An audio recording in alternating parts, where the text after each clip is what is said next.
Jadi banyak orang karena terbiasa mengerjakan perbuatan yang tidak benar, yang salah, hingga mereka akhirnya mengukur kebenaran dengan kebiasaan. Seperti kita karena selama ini telah meninggalkan rumah Allah, kita terbiasa untuk sholat dari mulai dahulu di rumah. Wanita-wanita kita yang muslimah, bahkan istri ustadz pun tidak berjilbab, tidak menutupi auratnya. Di saat mereka diajak untuk berjilbab, mereka mengatakan ini seruan yang ekstrim.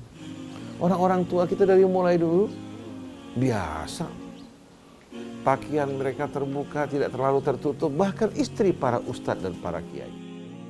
Wa tu'izzu man tasha' wa tudhillu man tasha'. Engkau yang menganugerahkan kemuliaan bagi siapa yang kau kehendaki, begitu juga engkau juga menjatuhkan kehinaan bagi siapa yang kau kehendaki. Tapi ingat, kehendak Allah bukan seperti kehendak kita. Kalau kehendak kita angin-anginan, terbawa oleh emosi, terbawa oleh benci, cinta. Terkadang kalau kita sudah mencintai sesuatu, apapun salah kita bela. Cinta pada anak, cinta pada keluarga, kita berikan mereka yang bukan menjadi hak mereka. Benci pada orang walaupun dia benar, kita aniaya dirinya. Asma Allah subhanahu wa ta'ala yang Allah paparkan dalam ayat-ayat sucinya, tujuannya untuk menggugah kesadaran kita, mengembalikan kita ke atas rel kebenaran, kemudian mengikat kita dengan Allah subhanahu wa ta'ala hingga kita terbebas dari penjajahan perbudakan-perbudakan Tuhan-Tuhan palsu yang kita buat sendiri. Kita kembali kepada Tuhan yang hak, yang maha pengasih, yang maha penyayang, yang maha bijaksana. Hingga dalam perjalanan kita, perlindungan Allah akan datang kepada kita semua. Nah, karena selama ini kita lupa, Allah kirimkan corona untuk mengingatkan kita. Akhirnya rumah-rumah hiburan, pelacuran, bar, diskotik, tempat-tempat maksiat ditutup.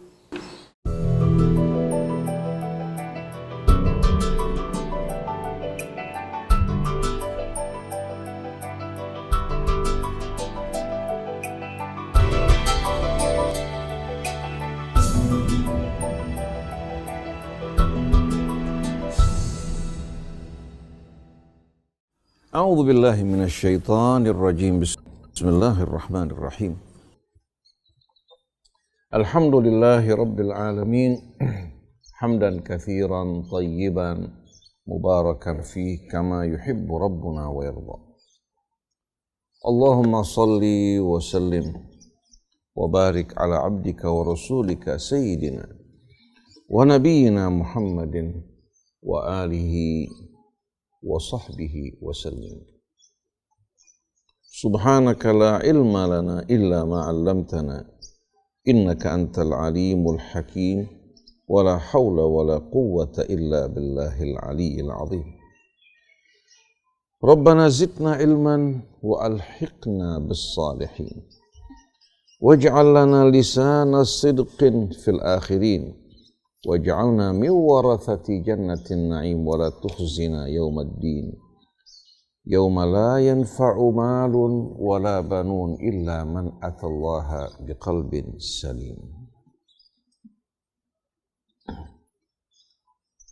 Rabbana zidna ilman wa alhiqna bis salihin. Amma ba'du, ikhwan akhwat, pendengar pemirsa radio televisi Silaturrahim yang dirahmati Allah. Assalamullahi alaikum warahmatullahi wabarakatuh. Alhamdulillah, kita berjumpa kembali dalam pertemuan kita pada hari ini. Beberapa hari lagi kita akan menghadapi bulan Ramadan.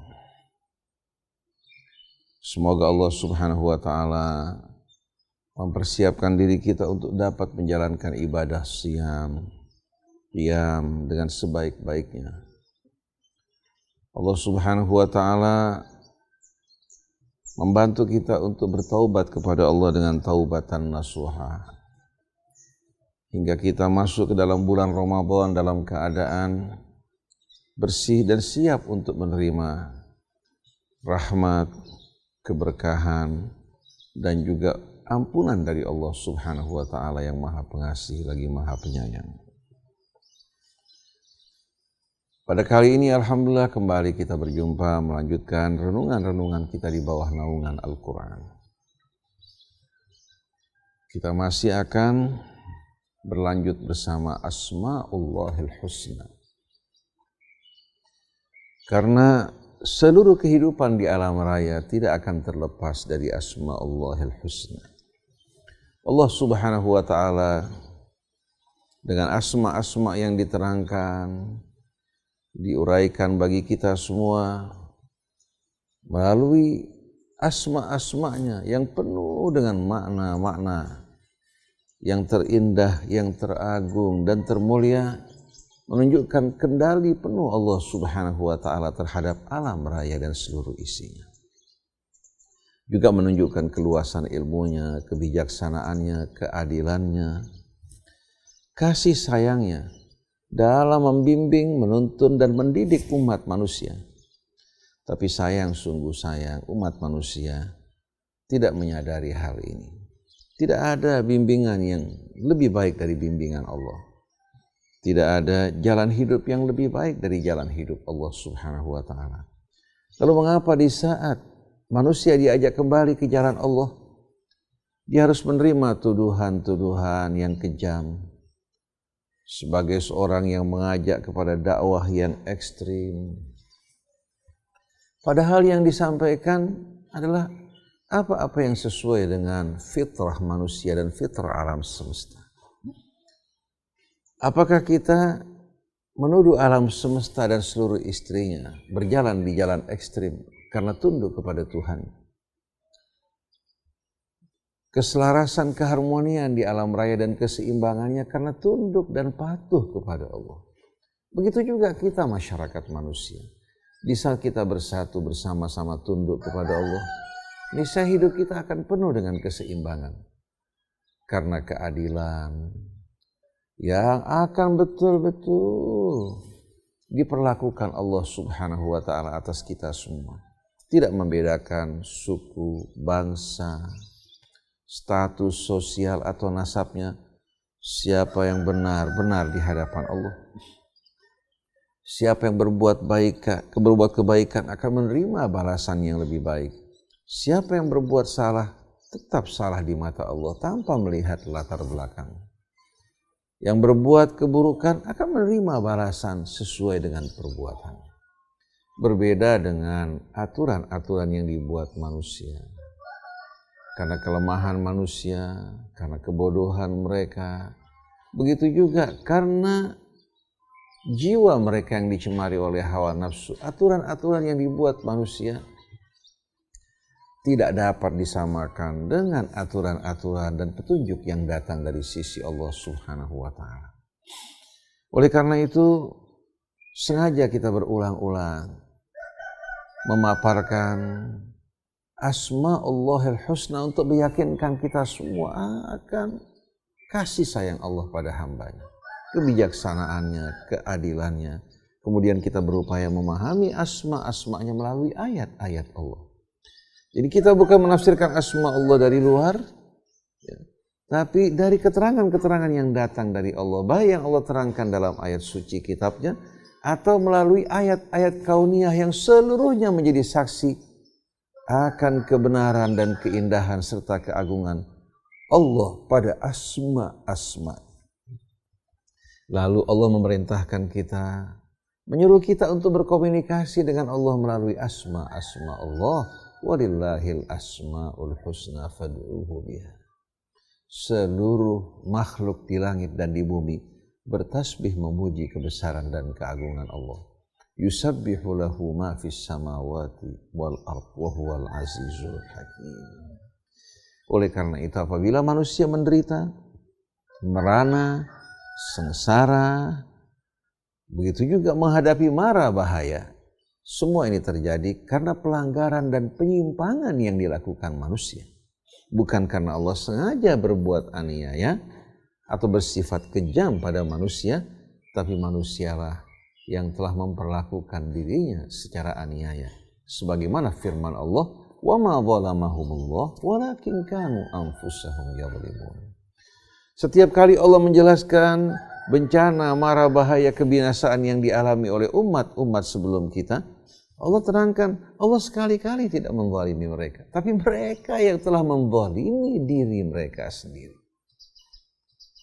Jadi mari bersama-sama siapa yang ingin berjalan di atas jalan keselamatan, meraih kebahagiaan, kita kembali kepada Allah.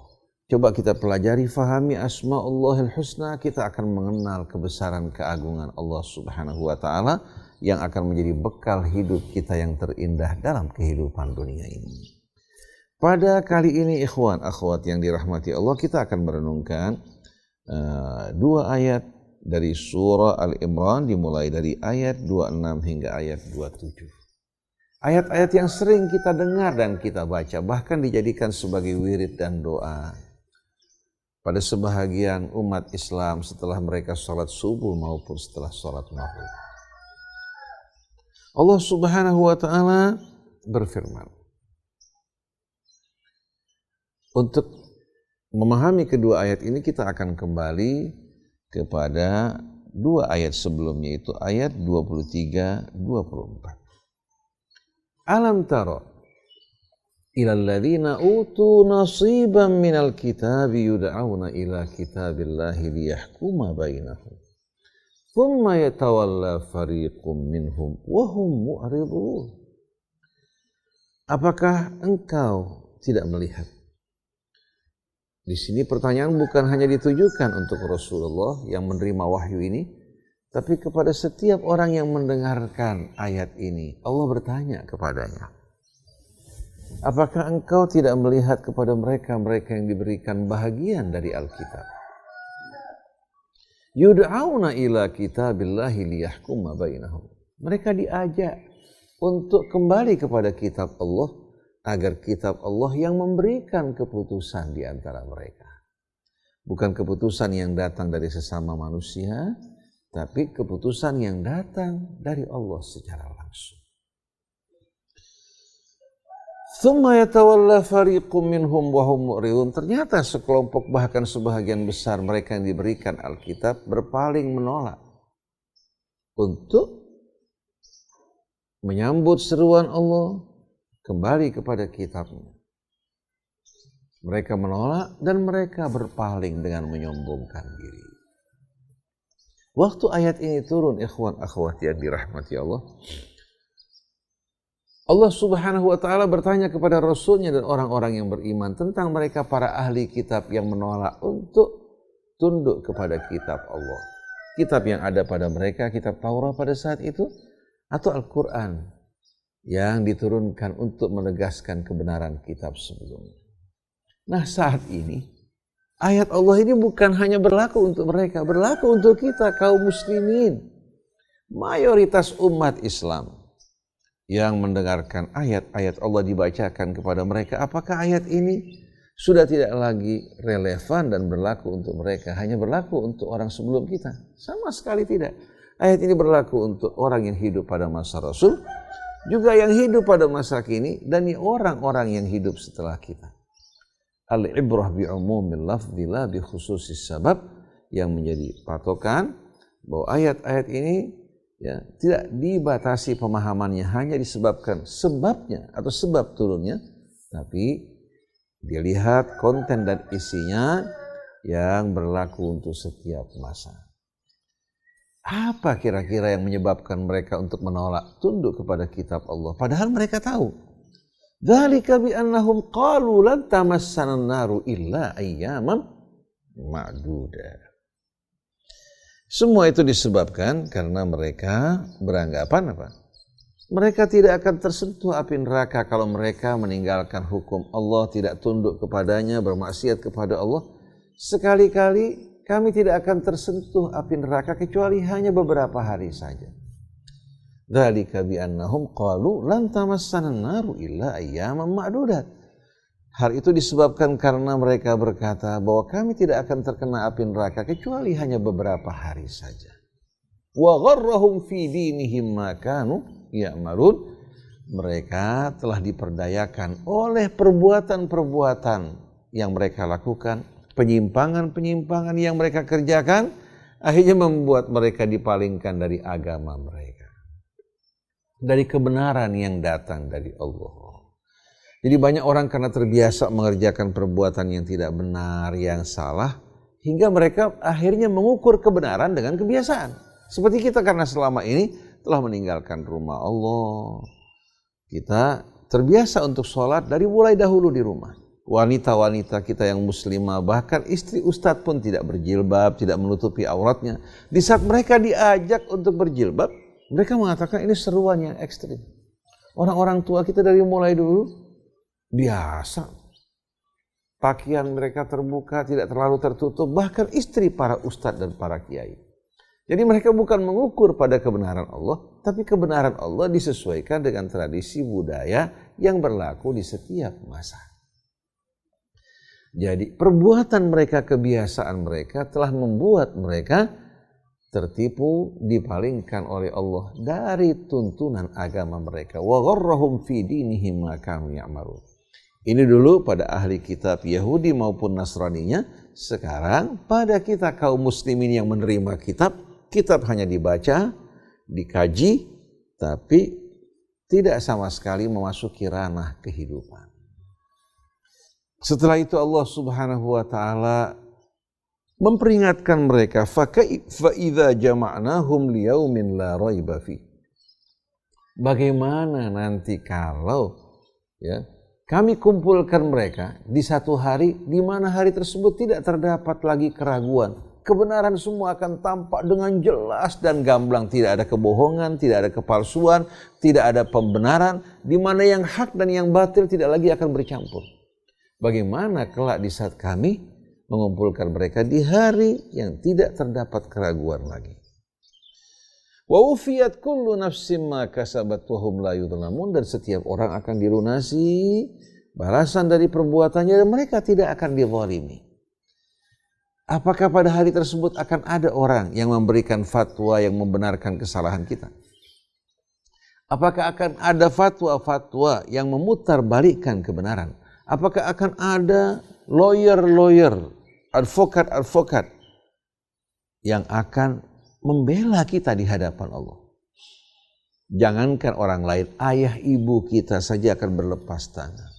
Yauma yafirrul mar'u min akhihi wa ummihi wa abihi wa sahibatihi wa bani. Semua orang yang kita cintai, yang mencintai kita akan lari meninggalkan kita. Begitu juga sikap kita pada orang lain, kecuali orang-orang yang berjalan dalam kebenaran, berkumpul bersama mereka-mereka yang mencintai kebenaran. Oleh karena itu, perlu kita bertanya pada diri kita. Kita saat ini banyak menjumpai orang yang takut menghadapi corona karena takut kematian. Lalu saya bertanya, bagaimana setelah kematian datang? Baik karena corona atau bukan corona. Lalu bagaimana kita akan berhadapan dengan hisab Allah yang amat menakutkan? Di mana hisab Allah Subhanahu wa taala akan menghisab semua amal kita yang kecil maupun yang besar. Setelah itu kita akan menerima balasan. Jeritan, ratapan, rintihan tidak akan berguna pada hari tersebut. Kecuali yang datang kepada Allah dengan hati yang bersih. Nah, ini merupakan pengantar dari ayat berikut ini. Setelah Allah mengajukan pertanyaan tersebut kepada mereka yang diberikan Alkitab, kemudian mereka berpaling dan menolak untuk tunduk kepadanya. Setelah itu Allah Subhanahu wa taala menegaskan hakikat yang penting melalui Asmaullahil Husna dan uraian-uraian yang menguraikan asma tersebut yang begitu indah. Qulillahumma malikal mulk tu'til mulka man tasha wa tanzi'ul mulka mimman tasha wa tu'izzu man tasha wa tudhillu man tasha biyadikal khairu innaka ala kulli syai'in qadir. Setelah Allah Subhanahu wa taala bertanya kepada Rasulnya, kepada orang yang beriman tentang mereka-mereka yang berpaling dari tuntunan Allah, padahal mereka orang-orang yang diberikan amanat kepercayaan Alkitab. Lalu Allah berkata pada Rasulnya, berkata pada setiap orang yang beriman yang mendengarkan ayat ini untuk meyakinkan, meneguhkan dirinya. Katakanlah, Qulillahumma malikal mulk. Ya Allah, ya Tuhan kami, Engkaulah Raja di Raja. Bukan hanya Raja yang berkuasa di satu wilayah, di satu daerah. Bukan hanya penguasa dalam kehidupan dunia, tapi penguasa di seluruh alam raya. Begitu pula dunia dan akhiratnya.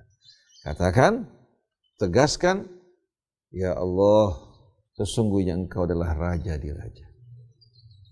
Tu'til mulka man tasya. Kamu berikan kekuasaan bagi siapa yang kamu kehendaki.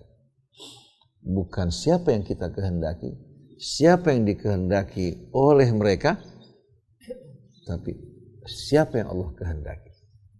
Wa tanzi'ul mulka mimman tasya, dan Engkau juga merampas kekuasaan dari siapa-siapa orang yang Engkau kehendaki. Orang yang telah menancapkan dasar fondasi kekuasaannya berpuluh-puluh tahun, sekejap mata dijatuhkan dari kekuasaan. Dulu Bung Karno yang dilantik sebagai presiden seumur hidup, dilanjutkan dengan Bapak Presiden Soeharto.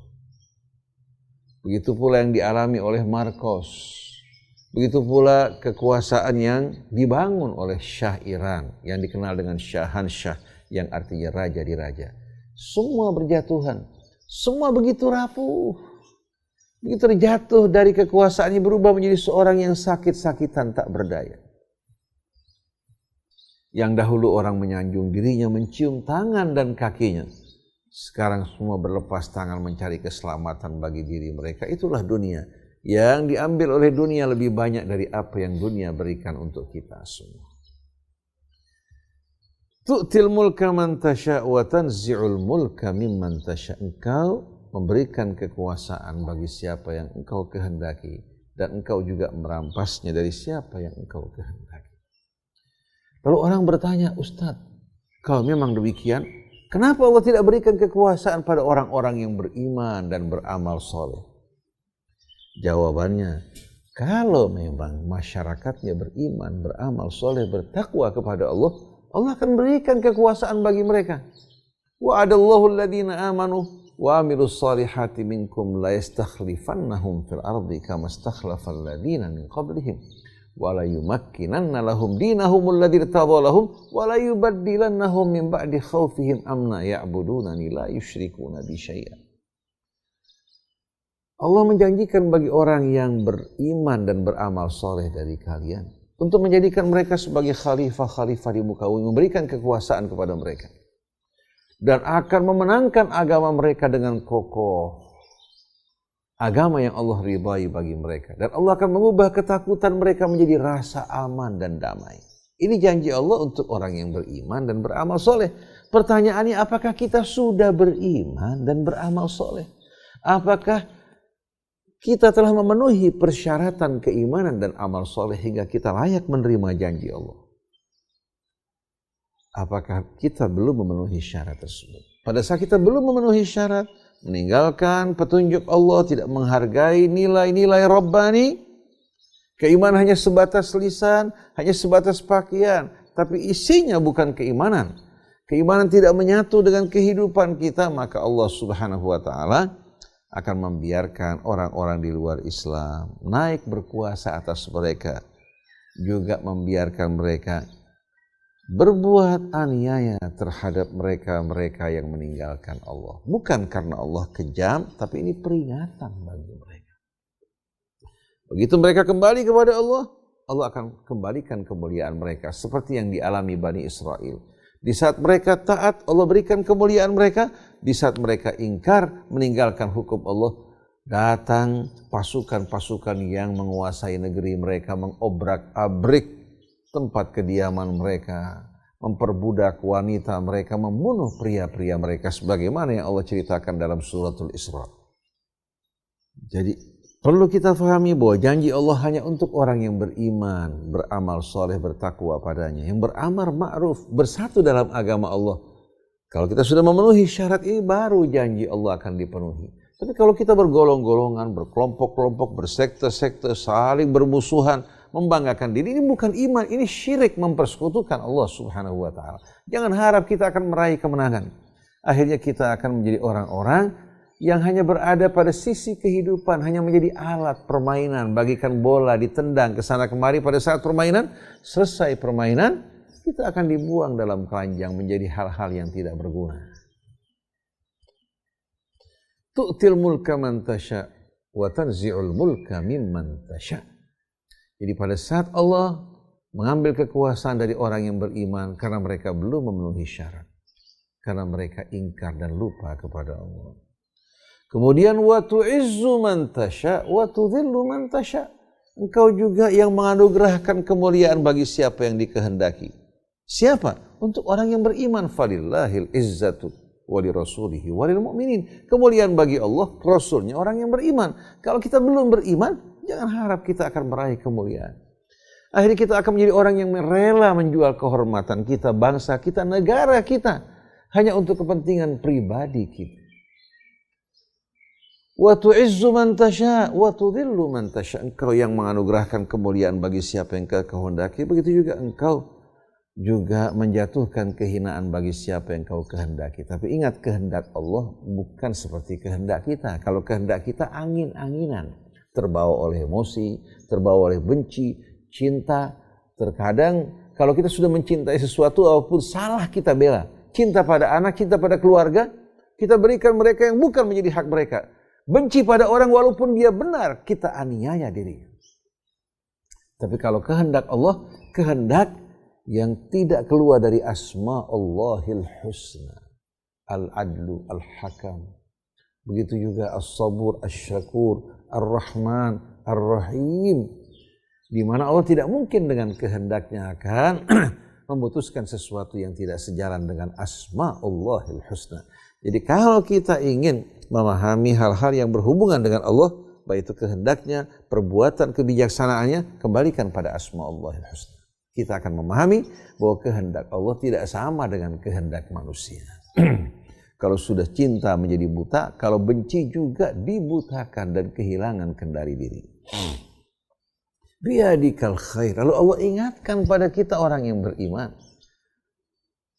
Biadikal khair. Di tanganmu ya Allah seluruh kebaikan. Hanya di tanganmu terdapat seluruh kebaikan dan kemuliaan. Maka siapa yang menginginkan semua itu datang pada Allah. Ikuti petunjuk Allah. Hormati nilai-nilai yang datang dari Allah. Niscaya kamu akan menerima balasan yang tak terhingga. Tapi kalau kamu mendambakan kebaikan dari selain Allah, bukan kebaikan yang kamu terima. Justru keburukan, bencana yang berbungkus kebaikan di luar, itu yang kamu terima. Seperti yang kita jumpai saat ini.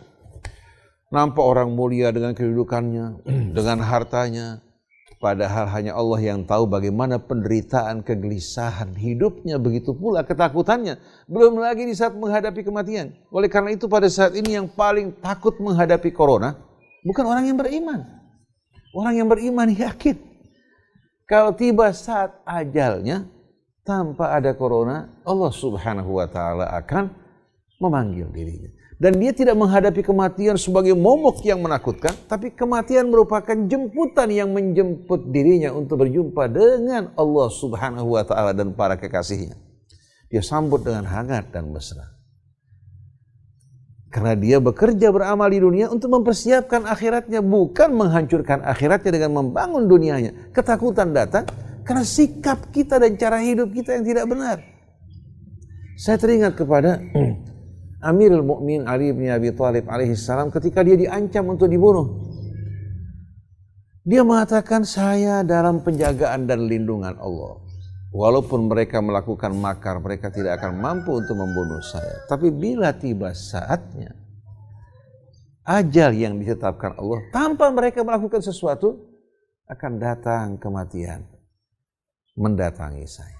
Artinya apa? Dia yakin betul-betul kalau belum tiba saatnya, walaupun seluruh manusia bersatu berkumpul untuk melakukan makar dan serangan terhadapnya, mereka tidak akan berhasil. Oleh karena itu manusia boleh melakukan makar, melakukan rencana yang bermacam-macam, tapi semua itu tidak akan berhasil melainkan dengan izin Allah. Oleh karena itu yang mengharapkan kebaikan dari selain Allah hanya rasa sesal, kecewa. Belum lagi derita tiada akhir yang akan diterima. Tapi yang mengharapkan kebaikan dari Allah, terkadang dia menerima cobaan, sakit. Terkadang mengalami kesempitan. Terkadang dia mengalami cobaan-cobaan dalam usahanya. Orang di luar menganggap ini orang yang sial, padahal justru orang ini selalu diingatkan kepada Allah. Kalau di saat dicoba dia sabar, dosanya diampuni oleh Allah, ganjarannya pun melimpah. Di saat diberikan nikmat dia akan menjadi orang yang paling syukur, lebih syukur daripada mereka-mereka yang bergelimangan kekayaan sampai tidak merasakan nikmat lagi di saat menerima uang. Tapi yang satu hanya menerima sepiring nasi, hanya menerima sebungkus gado-gado. Setelah kesempitan dia bersyukur tak terhingga buat anaknya. Dia menerimanya 100.000 dari pekerjaannya, pulang ke rumah istrinya, anaknya, semua bergembira menyambut dirinya. Tapi berapa banyak orang yang menerima miliaran dianggap hal yang tidak berarti. Sampai satu orang bilang, waktu saya dulu masih bekerja dalam maksiat sebagai bandar judi, itu kalau saya buka lemari, yang jatuh dari lemari itu bisa menghidupkan orang tahunan. Tapi dia merasakan bahwa hidupnya pada saat itu penuh penderitaan. Akhirnya dia bertaubat, tinggalkan itu pekerjaan, hidup dengan keadaan sederhana, tapi dia merasakan kebahagiaan yang lebih dibandingkan semua itu. Biyadikal khair. Hanya di tanganmu ya Allah segala kebaikan. Kalau Allah memberi, siapa yang kuasa menahan? Tapi kalau Allah menahan, siapa yang kuasa untuk memberi? Ini yang perlu kita fahami. Dari asma'ullahil husna. Oleh karena itu pada saat kita menjalankan hukum Allah, mentaati Allah, jangan takut kita akan kehilangan jabatan. Biar pergi jabatan, Allah akan gantikan dengan kedudukan yang lebih mulia di hari akhirat nanti. Takut kehilangan sumber kehidupan, dia potong 5, 6 juta, 10 juta, Allah gantikan dengan miliaran yang lebih besar dari sisi Allah subhanahu wa ta'ala. Kalau dia mengancam akan mengisolasi kita, Allah akan merdekakan kita. Merdekakan jiwa kita hidup dalam keadaan yang lebih indah asal betul-betul kita yakin pada Allah. Tapi begitu kita mengalami ketakutan dan harap pada selain Allah, takut kehilangan pekerjaan, takut kehilangan teman, takut kehilangan ini yang membuat akhirnya kita keluar dari kebenaran. Kemudian balasan yang kita terima hanya pujian dari beberapa orang, tapi kehinaan di hadapan Allah subhanahu wa ta'ala. Setelah itu, tulijul laila fin nahari wa tulijun nahara fil lail. Kekuasaan Allah bukan hanya sebatas ini. Allah yang menyisipkan malam ke dalam siang. Allah sisipkan datang malam perlahan-lahan. Tidak sekaligus dari terang menuju gelap seperti orang mematikan lampu. Begitu juga wa tulijun nahara fil lail. Allah menyisipkan siang ke dalam malam hingga datangnya siang juga perlahan-lahan, tidak membawa kejutan. Hingga membuat orang merasakan pergeseran waktu. Sebelum datang malam dia bersiap-siap. Begitu juga menghadapi fajar juga dia bersiap-siap dengan penuh harapan. Hari yang baru, kesempatan yang baru yang Allah berikan setelah dia beristirahat dan berbaring. Tulijul laila fin nahar wa tulijul nahara fil lail wa tukhrijul hayya minal mayyit wa tukhrijul mayyita minal hayy. Bahkan lebih daripada itu, Engkaulah ya Allah yang mengeluarkan kehidupan dari kematian atau dari yang mati. Kemudian juga mengeluarkan, melahirkan yang mati dari yang hidup. Kita saksikan bagaimana teman-teman kita yang hidup bercengkerama bersama kita, tahu-tahu kita menjumpai, datang kematian, bertamu, dan memisahkan dirinya dari kehidupan. Bahkan saya berjumpa dengan seseorang, duduk bersama-sama berbicara, terus sekejap di depan mata kita dipanggil oleh Allah. Kemudian kita saksikan juga subhanallah bagaimana lahirnya kehidupan. Lahirnya kehidupan juga betul-betul amat menakjubkan. Bahkan pada tumbuh-tumbuhan kita menjumpai pohon pisang sebelum dia mati memberikan buah yang Allah subhanahu wa ta'ala tumbuhkan bagi kita. Dia meninggalkan beberapa anak, bukan hanya satu anak, beberapa anak untuk meneruskan perjuangan sang induk, memberikan manfaat bagi umat manusia. Seekor kambing wanita betina yang disembelih melahirkan beberapa anak. Kalau bukan karena ini, maka dengan konsumsi manusia yang begitu besar dan pertumbuhan penduduknya akan membuat manusia akan kehilangan apa? Kehilangan berbagai macam persediaan daging yang Allah subhanahu wa ta'ala sediakan bagi mereka. Begitu pula susunya, begitu pula bulu yang dipergunakan mereka untuk pakaian mereka. Sampai tulang-tulangnya pun memberikan manfaat hingga kotorannya. Tapi manusia yang tak beriman, yang melakukan kerusakan, hanya bencana yang ditimbulkan walaupun dia makhluk yang dijadikan sebagai khalifah Allah dengan akal yang Allah berikan. Tulijul laila fin nahar wa tulijul nahara fil lail wa tukhrijul hayya minal mayyiti wa tukhrijul mayyita minal hayy. Engkau mengeluarkan yang hidup, melahirkan yang hidup dari yang mati, melahirkan juga yang mati dari yang hidup. Ini merupakan kekuasaan yang hanya ada pada Allah Subhanahu wa ta'ala. Setelah itu Allah Subhanahu wa ta'ala melanjutkan, wa tarzuqu man tasha'u bighairi hisab, dan engkau memberikan rezekimu bagi siapa yang engkau kehendaki tanpa hisab. Yang dermawan, yang tangannya terbuka, Allah buka pintu rezekinya. Yang kikir dan sempit, Allah sempitkan juga kehidupannya. Walaupun hartanya banyak, tapi yang dia makan sesuatu yang mungkin orang-orang miskin tidak makan. Dia berhitung, berhemat, sampai dalam hal-hal yang sepele untuk keluarganya. Sedangkan orang-orang yang diberikan kehidupan sederhana, dia tidak sayang-sayang untuk berbelanja, menikmati sesuatu bagi dirinya, bagi keluarganya. Pergi dengan iringan doa. Di luar didoakan oleh anak dan keluarganya. Bahkan dinantikan.